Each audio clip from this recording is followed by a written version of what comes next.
শুনে শুনে প্রচলিত আমল করা ভালো নাকি পড়াশোনা করে হাদিস ভিত্তিক আমল করা ভালো? ভাই, আবু দাউদের একটি হাদিস আছে, কবরে কয়টা প্রশ্ন করা হবে আপনারা জানেন? কয়টা? দুই মত হয়ে গেলে, কেউ তিনটা বলেন, কেউ তিনটার পক্ষের লোকেরা হাত তোলেন। কবরে তিনটা প্রশ্ন করা হবে, এই পক্ষের লোকেরা হাত তোলেন। ঠিক আছে, নামান। কিছু লোক চিন্তা করতেছে আবার কোন পক্ষে হাত তুলে অর্ধেক তুলে রাখছে। শুনেন, কবরে চারটা প্রশ্ন হবে, তিনটা হবে মূল আর একটা হবে সম্পূরক। আবু দাউদের হাদিসে আসছে, জিজ্ঞাসা করা হবে মার রব্বুক, অমাদিন, অমান নাবিয়ুক, অথবা তুমি এই রাসূল, এর ব্যক্তি সম্পর্কে কি বলো। তিনটা প্রশ্ন করা হবে।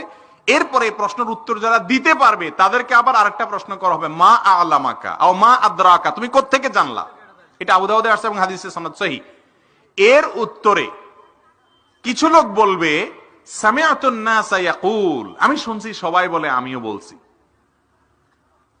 এই কথা বলার সঙ্গে সঙ্গে